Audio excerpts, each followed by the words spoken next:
పవన్ కళ్యాణ్ అభిమానులు ఎంతగానో ఎదురుచూస్తున్న ఉస్తాద్ భగత్ సింగ్ సినిమాపై దర్శకుడు హరీష్ శంకర్ క్రేజీ అప్డేట్ ఇచ్చారు. కలియుగ ప్రత్యక్ష దైవం శ్రీ వెంకటేశ్వర స్వామి వారిని ఆయన మంగళవారం ఉదయం విఐపి విరామ సమయంలో దర్శించుకున్నారు. స్వామివారి సేవలో పాల్గొని మొక్కులు చెల్లించుకున్నారు. అనంతరం ఆలయం వెలుపల మీడియాతో హరీష్ శంకర్ మాట్లాడుతూ జూన్ 2వ వారంలో ఉస్తాద్ భగత్ సింగ్ సినిమా షూటింగ్ ప్రారంభం కానుందని తెలియజేశారు. సినిమా షూటింగ్ ప్రారంభానికి ముందు స్వామివారి ఆశీస్సుల కోసం తిరుమలకు వచ్చామని ఆయన తెలియజేయడంతో పవన్ అభిమానులు ఆనందానికి అవధులు లేవు. గతంలో పవన్ కళ్యాణ్తో గబ్బర్ సింగ్ వంటి బ్లాక్ బస్టర్ హిట్ అందించిన హరీష్ ఈ సినిమాతో మరోసారి ఆ మ్యాజిక్ను రిపీట్ చేస్తారని అభిమానులు ఆశిస్తున్నారు. తాజా షెడ్యూల్ సుమారు 4 రోజుల పాటు కొనసాగుతుందని సమాచారం. ఈ షెడ్యూల్లో పవన్ కళ్యాణ్ శ్రీలీలపై కీలక సన్నివేశాలను చిత్రీకరించనున్నారు.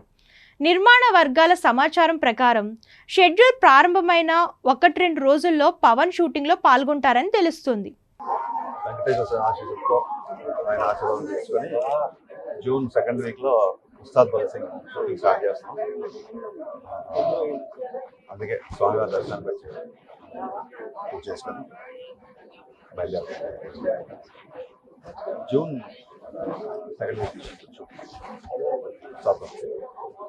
సో దాని గురించి సో పంతులు గారికి చెప్పాం పూజ చేస్తున్నప్పుడు.